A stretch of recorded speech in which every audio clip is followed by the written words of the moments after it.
Oh, hi, everybody. Behind me, you can see the protest that's here at the court in Lethbridge every time there's a hearing inside dealing with the Coutts blockade now 2 years ago. I'm here to cover the case of the so-called Coutts 4. There's also the Coutts 3 and the Coutts 5.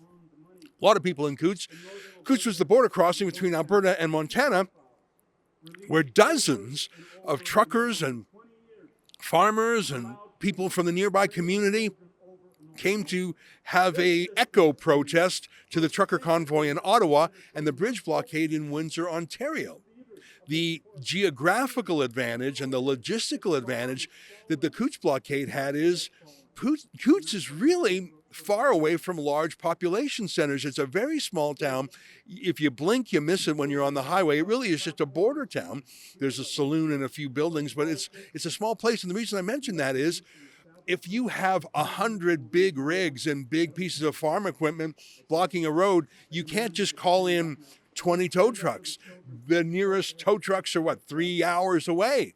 And good luck finding a tow truck driver who's willing to go against truckers and farmers.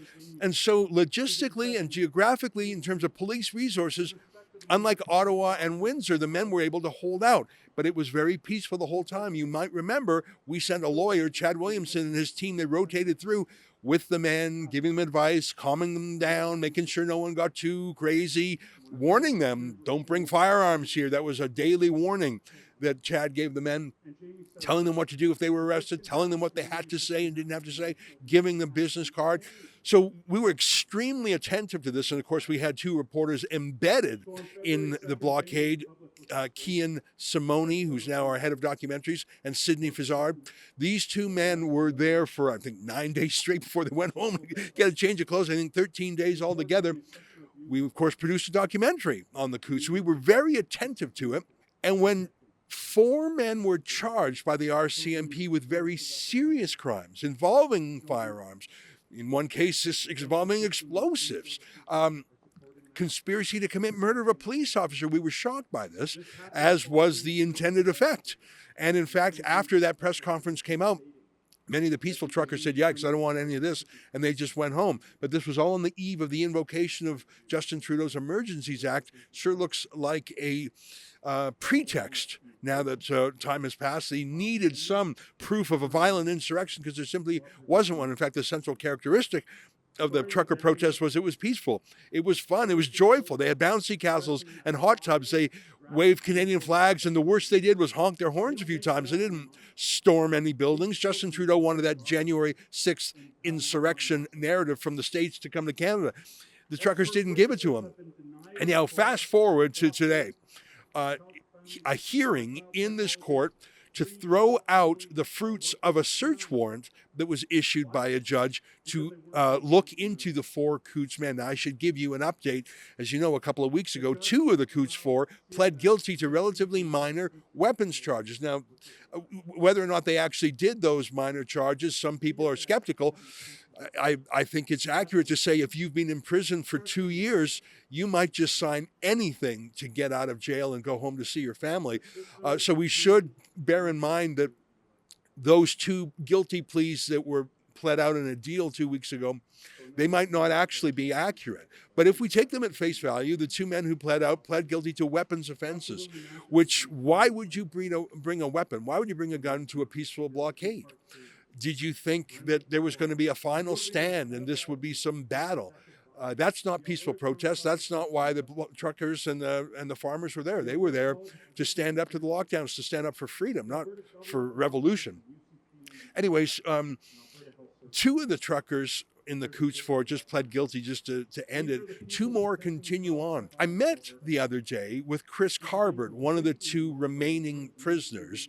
I went to the Lethbridge Correctional Institute and I met with him for almost an hour. His brother was there as well, had lunch with the family.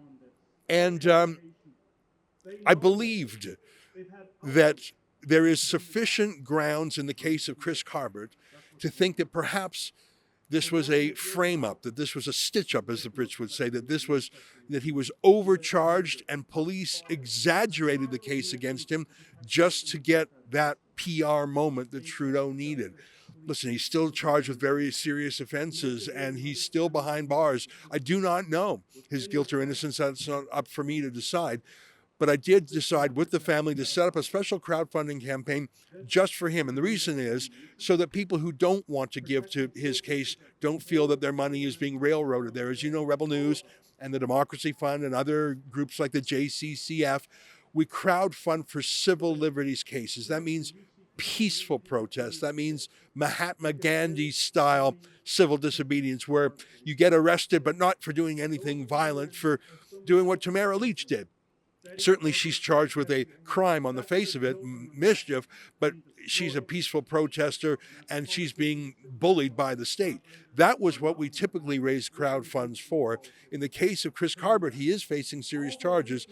But after my meeting with him, discussion with him and his family, I felt that for those who want to help him in his specific case, we should set up a specific crowdfund for him. So we did at helpchris.ca. And at the end of the monologue, I'll play that video that I recorded for helpchris.ca if you feel moved. I will be covering the case of the Coutts 4 as best I can, but there's an important problem with that.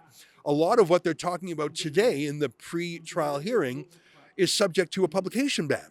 There's something in law called an ITO, an information to obtain. It's exactly what it sounds like. It's information the police take to the judge to obtain a search warrant. They take it to a judge, but it's all accusations.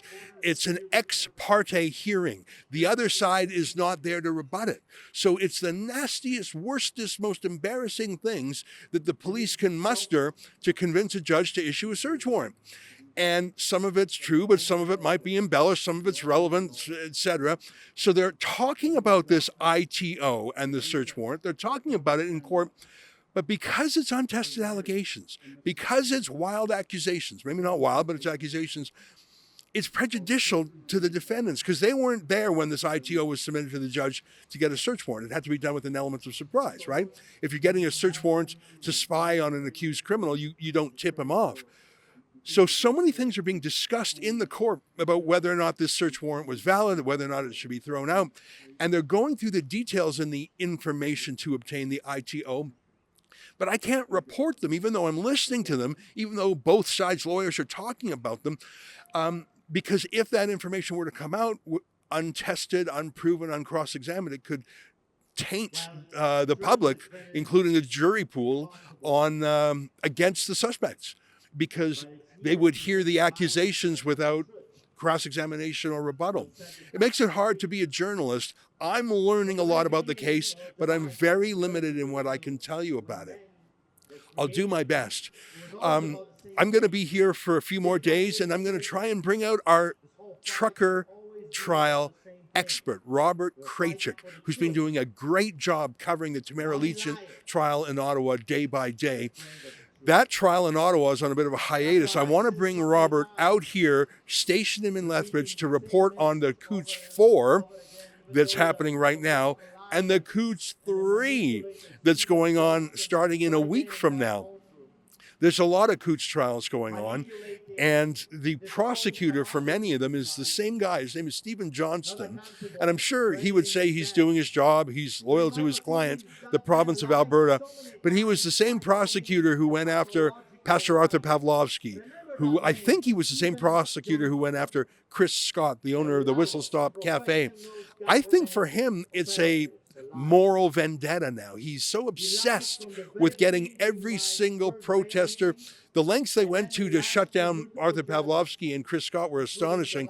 And I'm worried that that same prosecutorial zeal is getting in the way of clear thinking here. I don't know at the end what the 4 men did and what the 2 men still on trial in the Coutts 4 did, but they've been in prison for 2 full years pre-trial. That's an enormous amount of time in prison before they've had their day in court. You know, I have personally seen rapists in court get fewer days served in jail after a conviction. It's very troubling. Anyhow, it's sort of slightly hard to talk with Arthur Pavlovsky giving his speech in the background. He comes down even when he's not on trial to show moral support to the truckers inside.